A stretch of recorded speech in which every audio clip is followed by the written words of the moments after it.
Great. So we will probably have some more friends joining us, but for those of you that are here live, welcome. We are so appreciative of you and your time and your presence. As you join, if you'd like, open the chat, you can introduce yourself, where you're coming from today, whether that's an organization, a school, location. We do get people from all over, so that's always really interesting to see. So again, welcome friends near and far. I am Evelyn Moon. I'm the Director of Education at Good Grief. I'm coming to you from our Princeton, New Jersey Grief Support Center. I work with all things Good Grief schools at our organization, and it is my pleasure to welcome you to our second community webinar of the 2021-2022 school year. Our community webinars run every month from September through June, and they're offered at no cost to our Good Grief community. And this is just one more way that we take our work beyond the walls of our centers and bring support, resources to children, families, and communities wherever they are. So for those of you who are new to us, this is our mission. Our mission is to build resilience in children, strengthen families, and empower communities to grow from loss and adversity. We have our two centers in Morristown and Princeton. That's where I am right now. And through our education advocacy work, we are able to go where the grief is and empower communities, families, and professionals to support grievers and build resilience in a variety of settings. So here's just a few logistics. Feel free to use the chat function. I already see a few things coming in. Yes, welcome, welcome. This session is scheduled to run for 1 hour. A certificate of attendance will be emailed to all live attendees within 48 hours. And the session will be uploaded to the Good Grief YouTube channel as well. Right, but that's enough of me. I am so happy to introduce our presenter and longtime friend and partner of Good Grief. She is KIPP Newark's Director of Social Work and is the founder of the U Initiative LLC, private practice and wellness space. She is a licensed clinical social worker and certified clinical supervisor in the state of New Jersey. And we are just so happy to have someone who brings all of this wealth of experience in the field of mental health, working with a variety of ages and populations. So welcome, Sheyla. Let me stop my share. Wonderful. Thank you so much. And thank you everyone for sharing your early afternoon with us. I'm going to go ahead and share my screen. I was sharing with Evelyn earlier, it doesn't matter how often I do this, tech is still a real issue for me. So please, let me know if you're not able to see or if the slides aren't moving. It's a thing that happens. Again, good afternoon. And again, thank you everyone for sharing your afternoon with me. And thank you, Evelyn and the Good Grief team for creating this successful learning space for the community. I know that we at KIPP New Jersey are incredibly grateful for this partnership. We've been partnered with Good Grief through the in-community and in-school programs for a couple of years now before pandemic. We call it here BP, before pandemic, and now. And it's been an amazing partnership where, as adults in academia, we've been able to really learn a lot about grief and how to best support our students. And I would certainly encourage all schools to make these type of community partnerships because it really does take a village to take care of our kids. And thank you for that introduction. Again, my name is Sheyla. My pronouns are she, her, Eja.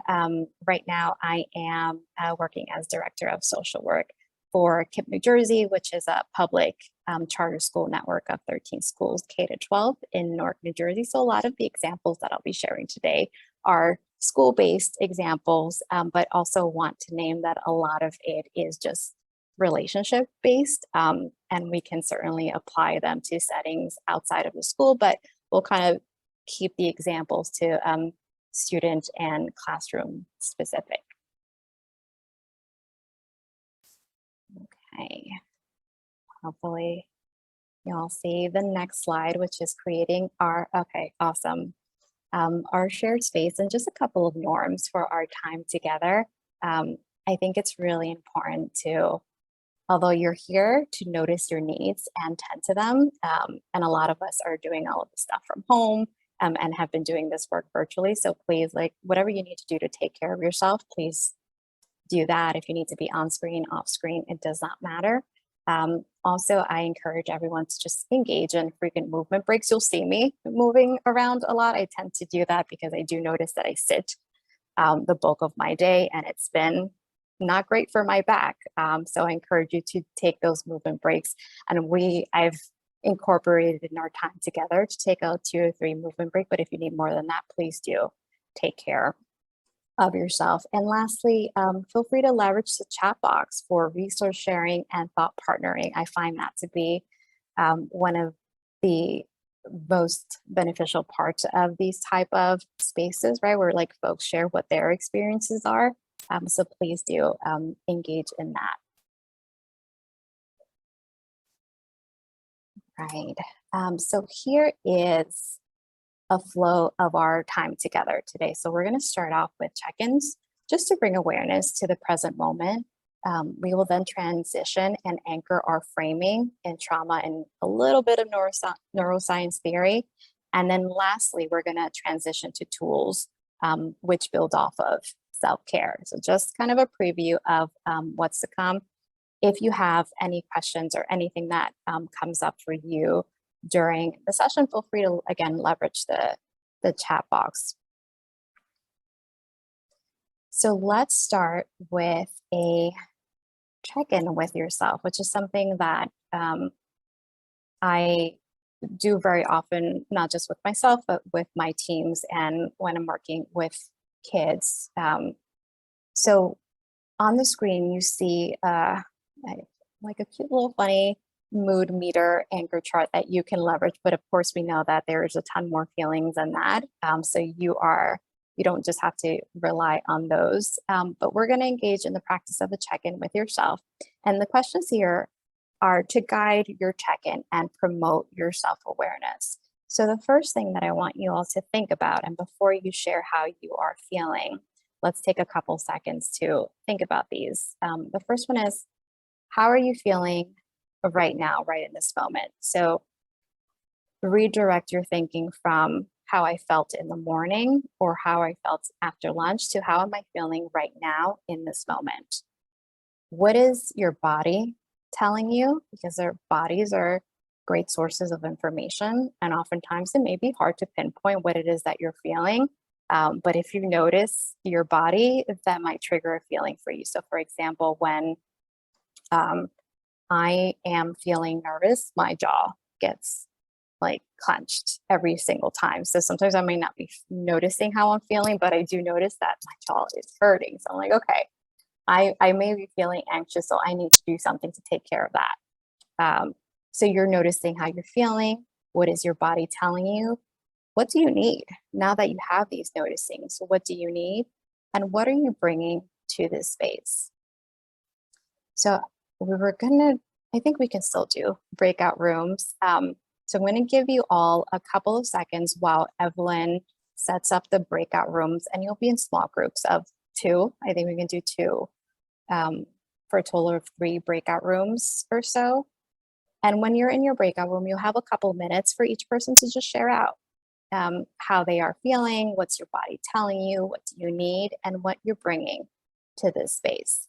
And again, the purpose of this activity is this is going to gear up our self-awareness, right? Because how you show up in spaces is going to impact how you receive and respond to experiences. So for example, if you are showing up right now feeling very eager and energetic and in a positive spirits, that's going to frame how you perceive what's happening around you. And it also really impacts how others perceive and receive you. So take a couple seconds, you can take a couple notes or just mental notes, and then we'll send you off to your breakout rooms, and we'll spend about 3 minutes. So every person has about a minute or so to share their check-in, and then we'll come back whole group.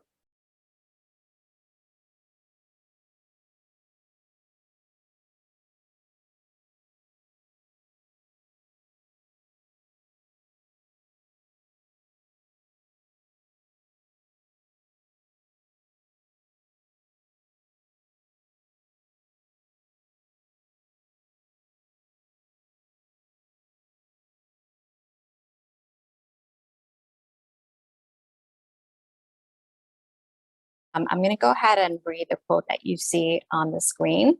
It says, "Knowing yourself is the beginning of all wisdom." Aristotle. Let's sit with this for a quick second. Let's notice the image. What we see here is a person, part of their face is kind of detached and looking inward. I'll read the quote again. "Knowing yourself is the beginning of all wisdom." What comes to mind, and you can share this in the chat, when you reflect on this quote and image? And then how does it connect to self-awareness? Do you feel like there is a connection? Let me open the chat here so I can see and share what folks are thinking.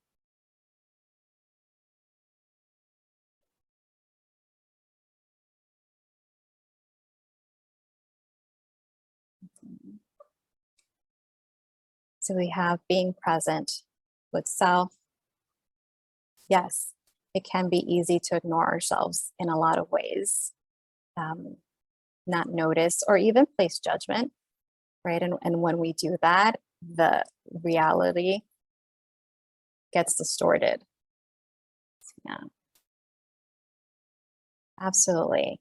I don't know if many of you are familiar with Debbie Ford, who is an author and writes a ton about self-awareness, but she defines self-awareness as the ability to take an honest look at your life without attachment to it being right or wrong, right? Because remember that right or wrong, that judgment really does alter what reality is. So in other words, it's our ability to notice and name what you see within yourself without any judgment. And that without judgment piece is key because it allows for clarity versus a clouded, inaccurate version of reality. And if we don't see it clearly, we don't see ourselves clearly what's happening, right? Your response could not be accurate or aligned to what is happening. There is a wonderful book, if anyone wants to dig into this idea of like the space between ourselves and the awareness that's represented here. Eckhart Tolle, who is a spiritual leader and author, I think his last book, A New Earth, really like dives into that idea of like self-awareness and being able to kind of step outside of ourselves and look in without that judgment piece. And we're going to dive into this a little bit deeper in a second. So let's take that further step. So we know that awareness it's non-judgmental insight or knowing. And you'll hear me oftentimes fluctuate between using the word self-awareness and knowing. I do use them interchangeably, where self-awareness is like your knowing of yourself. It's your ability to step outside the moment and notice and name what's happening. So that's very similar to what we did at the very beginning, right? Where you checked in with yourselves, right? You took a moment to pause whatever it is that was happening around you and you checked in with yourself. How am I feeling? What is my body telling me? What do I need? There's no judgment there, right? It's okay if you were feeling tired or exhausted, scattered, like no judgment. We're just like naming and noticing. That's how I'm showing up. So I'm going to share an example and we'll make this a school-based example. Let's say I'm having an argument with a student or a conversation on whatever we want to call it, but it's like really an argument, right? We're going back and forth on something. And I'm noticing that I'm feeling really agitated. I feel my heart racing, my chest is tightening, my jaw is clenching, and I hear myself raising my voice. Right. I took a moment to step outside of the situation and noticed myself, just me, focused on myself as the adult. And this is what I noticed. This is how I was showing up in that moment. Now we're going to place that noticing that I just shared within what you see on your screen here, which is Dr. Dan Siegel's window of tolerance. And some of you, I think we have a couple of therapists in the house, you may be familiar with this. And I want you to take what I just shared and place it within this diagram. am I, what I just shared, within the window of tolerance, which is that yellow box in the middle that's represented by a unicorn floating, relaxing, chilling in the water? Am I dysregulated, which is on the very top where you see that volcano? Am I dysregulated, which can also look like hypoarousal in the bottom? So I'll share the example again, and then you can place it in one of the three spaces within this window. So I'm having an argument with my student, my kid, my partner, whoever it is. I'm noticing that I'm feeling really agitated. I feel my heart racing, my chest tightening, my jaw clenching. I hear myself raising my voice. I've had that self-awareness, and now I'm going to take that information and I'm going to place it within this diagram. Where am I? Am I within my window of tolerance, or am I outside of that window of tolerance? And you can pop it in the chat, whichever you think. Remember, there's no right or wrong.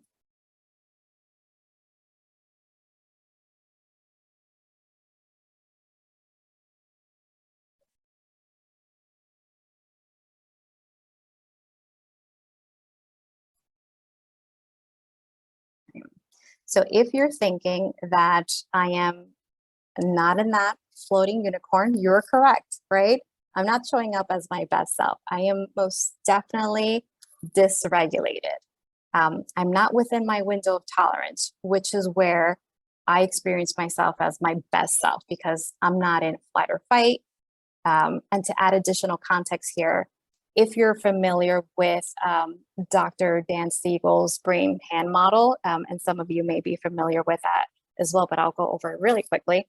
But essentially, right, this is our brain, this is our reptilian brain, this is our like feelings, our emotions brain, our fight and flight. And this on the very top, our frontal cortex, is our thinking brain. When you're within your window of tolerance, you are not dysregulated. That means your thinking brain, which is the brain that helps us like determine what should I do next, is on. It is activated, it's happening, right? This allows you to respond to a student who may not be regulated, right? Because then you can look outside of the situation and not be drawn in to the emotions, right? Here, you're not in your emotions, you're aware of your emotions. So the example that I gave, I was not my best self, right? My thinking brain was not on. I was in my emotions. And how do I know that? I know that because of how my body, the information my body was giving me, and what my reaction was. I was screaming, I was yelling, whatever it is, right? I'm giving a directive. I need you to do this thing right now. So that's another great sort of example to think of. Once you have that self-awareness, you have the information you need to determine, what do I need to do next? Am I showing up as my best self for this student, for my child, for my partner in this relationship, or am I dysregulated? Without the self-awareness, you don't know. We don't know, right? We're just like in the moment. And then that's when we can say and do things that later on, when our thinking brain is back on, we're like, oh man, I could have approached that situation a little bit differently. So what self-awareness does, it gives us that opportunity to approach the situation in the moment differently, because you're going to pause. So let's circle back. Let me close this chat here thing, to why have self-awareness, right? So with the awareness, I can actively, in that situation that I described, pause my reaction and say something like, hey, student, I'm noticing that we're feeling upset, or I'm noticing that I'm actually feeling really upset, and it helps me to take a moment to breathe. Do you want to join me in cooling down and taking a breath with me? If not, it's okay, but I'm going to do it for myself, because I know that I don't feel really, really good right now. So it's an opportunity for you to also then model for the student, right? Like, all people, right? This is not just a kid thing. Kids are not the only ones that get upset and angry and like flip their lid. All humans flip their lid And kids learn by watching, they learn by example, and it's an opportunity for us to model and be like, hey, yeah, I'm having those really big feelings. I think you may be having them too. This is something that helps me, the breath. And literally, it is something that helps me. I'm going to go ahead and do it. And I'm welcoming you, student, to engage in that breath with me. And you give the student the option, right, to opt in or opt out. But even if they opt out, you just did something huge, right? You modeled for them, like, it is human to be angry and to be upset. It is human to yell and scream and act on those emotions. And it's also human to pause and think and do something to take care of yourself in the moment. So I'm going to go ahead and I'm going to take that deep breath, whether the student is doing it with me or not. And now I've leveraged that self-awareness tool. And now I know I'm in a much better space to engage, to continue to engage. And it's probably that breath, what it did for me was close my lid. Maybe the student's lid is still open, and that's okay. But my closed lid means that I'm going to be much more responsive to what is happening, and I can better de-escalate that student and have them join me in this space, right? Where then we can talk about what happened. Then we can talk, right? Because when we are in our emotions, we're not in our thinking brains. We're not talking about, well, why did you make this choice? Why did you do this? No, like that's not the time. Literally not the time that our brains are able to like function in that capacity. So it's that insight of knowing whether we are at our optimal state of communication and engagement that Dr. Siegel here describes as that window of tolerance, right? You can still experience stress within this window, but it's stress and your thinking brain is still on, and you can say like, okay, I'm feeling stress. What do I need to do right now? Maybe it's a deep breath. Maybe it's a drink of water. Maybe I need to move my body around, whatever it is, right? And that's that question that we asked ourselves earlier. What is our body telling us that we're feeling? What does our body need in that moment? So when we are within this window, we're showing up as our best selves, right? We feel safe. So we're able to access both reason and emotion. We can better tolerate stressors. We're more present in the moment. We're more open. It's easier to be empathetic, right? Because now that you're aware, you're listening without that judgment. Awareness of your state gives you important information, right? It prompts you to take action and tend to your needs when you are outside of this window of tolerance. I'm going to pause there because that was a lot of information. We have a small group, so you're more than welcome to like pop in any questions, thoughts, or wonderings that are coming up for you in the chat. And I'm happy to answer those as we go along.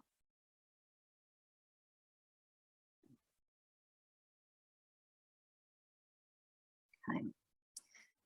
So now we're going to take 2 minutes, 1 minute to think and reflect, and the second minute to share on the chat. And we're going to reflect and share, what does it look like and feel like when your lid is flipped? I just shared what it looks like. For me, it looks very different for others. And maybe your jaw gets clenched too, and that's cool, but you might have other things as well. And it's important to know what it looks like and what it feels like. Otherwise, you might be experiencing and you may not be making that connection like, oh, I'm feeling this in my body. So maybe I need to do X, Y, Z for myself. So take 1 minute to reflect again on what does it look like and feel like. And if it's helpful, you can think about a situation that triggered you in this past week or last week. Again, it could be based on the classroom experience of school or anything outside of real life. Think about a triggering situation and how did you show up in that space when your lid was flipped? Because we all experience a flipped lid, right? We're not all always activated.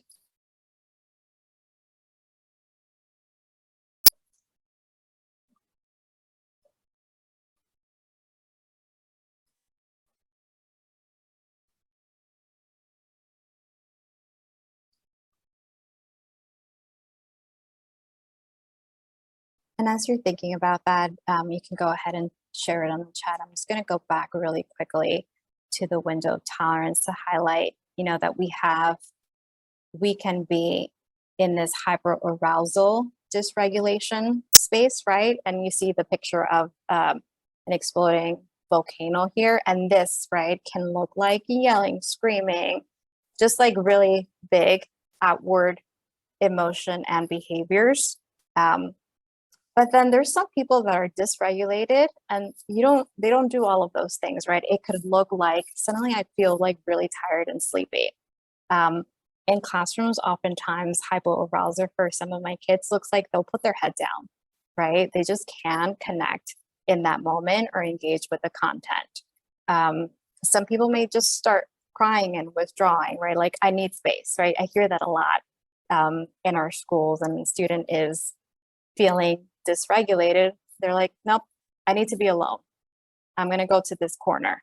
That is still dysregulation. So it's important, right, for us to know what dysregulation looks like in ourselves, but also noticing what it looks like in the kids that we work with. Because sometimes I think those students that engage in the hypoarousal are often not identified, right? Because it feels like silent. And so we're not noticing them, but it doesn't mean that they may not be, that they're not dysregulated. So yeah, it can look like shoulder tension, face getting flush. I know that's a big one too. Stomach sinking. I have a 4-year-old and she gets butterflies in her tummy. So whenever she's nervous or scared, she's like, my tummy hurts, the butterflies are alive, she says. And I know, like, oh, something is happening. She can't quite name the feeling, but she can name what it feels like in her body. Yeah, headaches and stomach aches. Yeah, absolutely.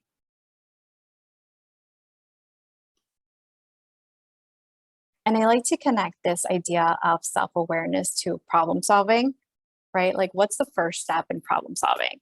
And I teach this a lot in my conflict resolution groups, but it's you got to know what the problem is. You're not solving for anything if you don't know what you're solving to.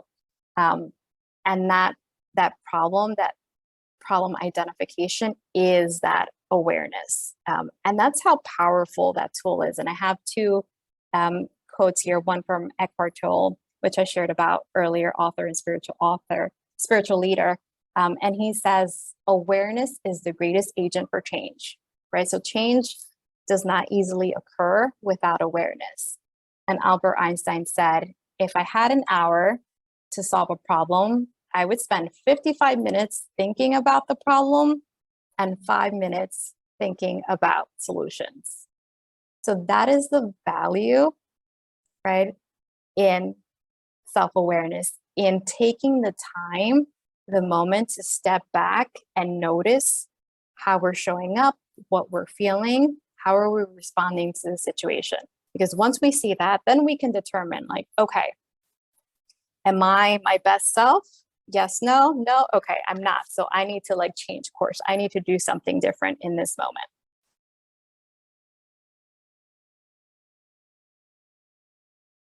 So we've had the opportunity to reflect and describe what it looks like, what it feels like to be outside of that window of tolerance. Now, the question is, how do we invoke change, right? We've decided, in my example, right, I was outside my window of tolerance and I needed to change course. And what did I do in that example earlier when I noticed how I was feeling and sounding like? I decided, okay, I need to take a breath. And then I also took it as a teaching opportunity and I verbalized that out loud and modeled it for my student. I'm going to take this deep breath because I am noticing and I'm feeling these things. I listened to a keynote recently, which is on YouTube. It was an event at Yale. I can't remember what the event was, but it was Dr. Jeff Duncan Andrade, who's an educator and author. And he said something that has, like, really stuck with me. And he said that people are both glasses half full and glasses half empty. And I think it stuck with me, number one, because we're in, like, the past 18 months, right, have been very, very difficult. And I think a lot of us are hanging into this idea, like, we're resilient, right? We got to be positive. But in thinking that we always have to be half full, right? We're kind of functioning on the assumption like there are not going to be bad times, but there are, right? Because we're humans and we're going to have our ups and downs, and we're going to have good days and we're going to have not good days, bad days. Like it is just part of humanity. And I think this both and half empty and half full, like gives us permission to be human and to name like today I'm half empty, right?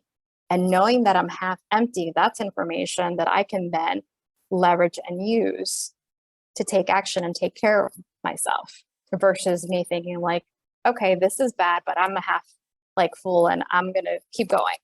I'm not tending to what I need. I'm not taking care of myself. I'm not changing course if I need to. And I think this number 2 also speaks to the importance of self-care. And it's self-care is for everyone, right? Because if we're both half full and half empty, we need to engage in taking care of ourselves. And that is what I did earlier in my example, right? I had a flip lid. I was feeling half empty and I engaged in self-care. And that self-care for me in that moment looked like taking a breath in through my nose, counting 1, 2, 3, 4, holding it for 3, and breathing out for a count of 5. That helped me, right? Because I also had like the tight chest. That helps me physically relax that area of my body. So I engaged in that self-care.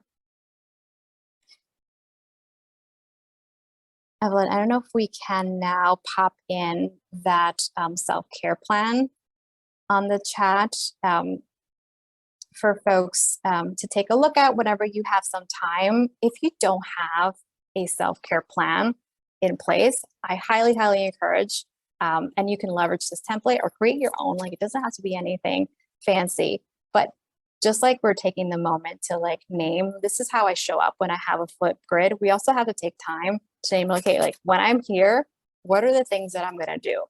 What works for me at home? What works for me at work? What works for me in all of these spaces, right? And in that specific situation that I used, I did the breathing, but that's not necessarily like my only self-care tool, right? Like in that moment, that is what was most appropriate. And I was able to pull that, right? Because I have my self-care in mind. I know the things that work for when I'm feeling certain feelings. So I would certainly encourage everyone to take some time and just like think through what are the things that you do every day to take care of yourself, and what are the things, I call them like your add-on interventions, that you need to do in addition to like sleeping your 8 hours, for example. When I'm having a really hard day, it's also helpful for me to do this thing. And on this slide here, what I love here is it speaks to this idea of like self-awareness is it's not one thing, right? You need to take care of your body, you need to take care of your mind, you need to take care of your heart, you need to take care of yourself like spiritually. So like self-care can look like drinking water, can look like meditating. It can look like making sure you make all of your medical visits, right? Your yearly visits, going to the dentist, exercising. It can look like helping someone, asking for help, taking a road trip, reconnecting with a friend, taking a walk, getting a massage.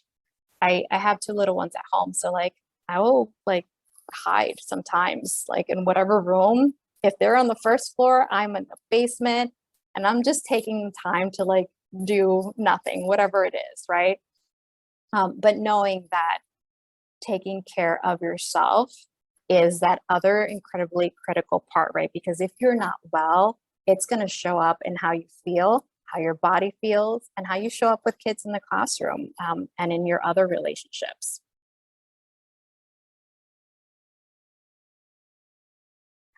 So we're going to take, as I promised, a 1-minute movement break. Whatever you need to do. If you've been sitting down like me, because I literally have been sitting down probably for the past like 5 hours straight, I'm standing up. I'm going to stretch.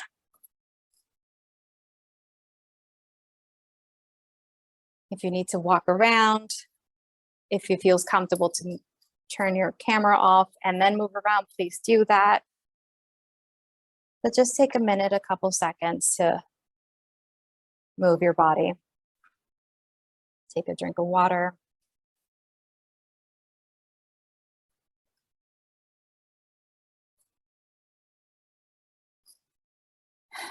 Okay. Right. So now that we're in the practice of checking in with ourselves, we are noticing how we're entering a space, noticing our thoughts, feelings, and engaging in self-care. When we notice that we're dysregulated, we're better poised to meet kids where they are in a very authentic way, kids and adults and people. All right. So now we're going to transition into building a toolbox, a self-awareness toolbox. And we're going to go over 4 specific self-awareness and regulation tools that are going to help you show up for yourself and for the kids that you work for, or adults, or your relationships. The first one is pressing pause. And some of you may be familiar with this image and stop, think, and act, especially if you do like self-regulation groups. And here, the first part, the stop part, right? That's your awareness. This is noticing when you are outside of your window or about to leave that window, right? What does that look like, sound like, feel like for you? So having an awareness of what it looks like when you're outside of that window helps you pinpoint it before it actually happens sometimes. And that's a really helpful tool. So we're pressing pause. We're stopping, we're becoming aware. Okay, where am I at? All right, I'm outside of my window of tolerance. Okay, now let me think. Before I respond in the situation that I'm in to the student, give a directive or not directive, I'm going to breathe to ground myself in that moment. I'm going to give myself time. Like, it's okay to pause in a discussion, in an argument, and just give yourself a couple of seconds to be present. And a great way of doing this, and I always go back to your breath, right? Because it's a constant, like we're all breathing. If you're here, you're definitely breathing. And it's not leaving, right? It's a tool that's with you all of the time. So you can take a quick second to just like notice your breath. And in those quick seconds, those couple of seconds, your body, if you were thinking of like your feeling on a scale of like 1 to 5, it is automatically going to start to subside, right? You're probably not going to be at 5. Maybe you're at a 4.8, and that's way better than being at a 5. Angry, right? When you're just like in those feelings. So you're going to pause and think, and then you're going to ask yourself, you're in this green section, act, what do I need to show up for this student? Now that I took a second to acknowledge that I'm really upset, right? I need to get through this lesson, and I have these group of kids that are just talking, and I'm in there, and I just realized that I've entered a power struggle. Wait a second, Sheyla. What do I need? What do I need to do? And this whole process is not a lengthy one. It can happen in seconds or minutes, but it's the difference between you dishing out a punitive consequence to a student or you leveraging that opportunity to model, teach, and build a relationship with your students. Because oftentimes, right, it's like we're in the moment, we're upset, and we do, right? We tell our kids, like, stop and think before you do the thing. Same thing goes for us adults. Take a couple of seconds to just press pause in the moment. And it can be helpful to even visualize it.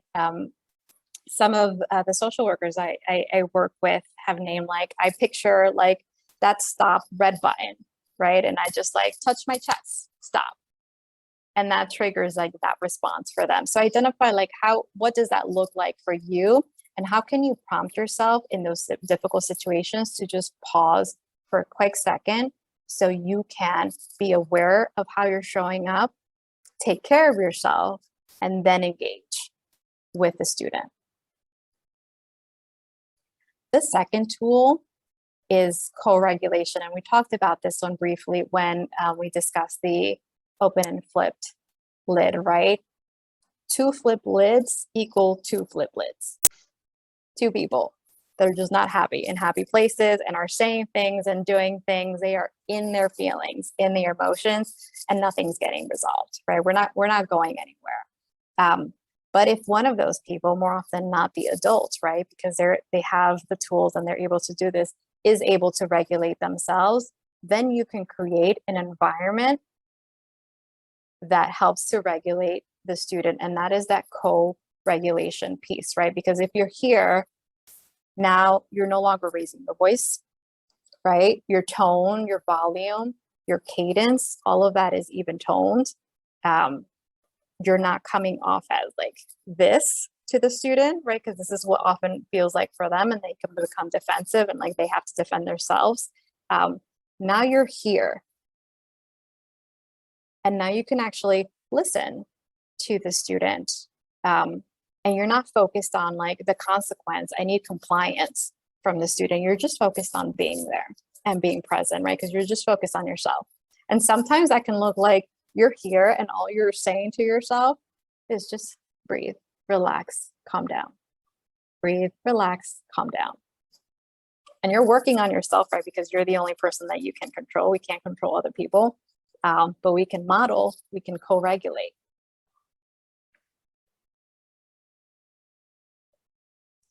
The third tool is listening without judgment, and giving kids space to talk and share their take on events will give you a clear picture of what they need from you as the adult. If we're here, right, the student is here and we're also here, it's very difficult to listen without judgment, right? Because you're in your feelings, right? You are coming up with scenarios, like you're just not in a place to really listen. And you're listening, like you may be hearing what they're saying, right? But it is more often than not with judgment. It could be like, yeah, I heard you say this and this, but you need to do this and that. You're not present in the moment. And it's going to be difficult in that point also then to both de-escalate yourself and de-escalate the student. Listening really is only effective when, as I mentioned, you put aside your thought train and narrative and really allow your 5 senses to receive the information without judgment, right? So whether what the student is saying is right or wrong, it really doesn't matter in that moment, right? Because right now what we're looking to do is to help close that lid for the student. So we are just noticing, we are listening, we're being reflective. And that could sound like, oh, I think what you're saying is this. Did I get that right? And sometimes like, no, you don't understand what I'm saying. I was like, oh, I don't. Can you say it again? I want to make sure that I understand what you're saying. And I could only do that, right, if my lid is here, because if my lid is not there, I may respond with like, fine, I don't understand. Let's talk later. Forget about it. So the key here is also not jumping right in with interpretations and solutions and consequences, right? Because with an open lid, like that's not the time that we want to be problem solving with the student. We're just creating a space for them to share or not share what is happening. We're just listening and we're noticing. And the fourth and final tool is psychological flexibility. And that essentially means you're entering a conversation with a both and mindset, where there could be 2 truths that can exist at the same time. This is really tricky for kids, really, really tricky, right? Because they are very black and white thinking, right and wrong, very concrete. And even for adults, it's not an easy thing to do, but a tool that you can leverage when you're in that space of self-awareness, where you can give a directive to a student and know, like, yeah, this student needs to walk around the class. And also, I really need to get through this lesson that calls for silent solo work, right? Those are 2 truths. Like, kid for real needs to walk, right? Because that's how they're most focused. And I really do need to get this lesson through for my classroom of 25 students. So those are true truths. And instead of battling like which one is more important than the other, it's living in this space of like, yep, those are two things that need to coexist, and that's okay. And just sitting with that notion and idea instead of battling that, because when you battle that, that is when the lids are flipped again. Now I had a video here, which I think we're going to, for timing, bypass, but I'm gonna share the title. And if you have some time, it's on YouTube, and you've probably seen this video again, have seen this video before, but it's called the Unwelcomed Party Guest. And it's a metaphor that highlights psychological flexibility of essentially like you're running this party and you invite all these people and you're super psyched that everyone's there. And then this uninvited guest shows up, like, you know, the person, but you like intentionally did not invite them. You can either choose to be present in the party and accept the fact that so-and-so is at your party now and just enjoy the party and be okay with that. Or you can hyper focus on the fact that this uninvited guest is there. And when you hyper focus on that, then, right, you're missing out on your party, number one, and you're probably getting worked up, right? You're not fully self-aware, you're getting upset, all your focus is on like getting this person out, but there's this other space that is being missed out on. So if you do have some time, I highly encourage taking a look at that. I also leverage this video a ton with kids and helping them kind of see like, well, we can work, especially like if you have two students that are having a disagreement and both of them are right. But you know, somebody always has to be wrong and the other person has to be right. This is a great video to just like anchor that conversation in with them. Oops. All right. So in our last couple minutes, I'd love for us to just pause and reflect. I know we've been doing that a lot, but if you'd like to just take a couple seconds to add on the chat what self-care you're planning on engaging on this week, next week, or moving forward.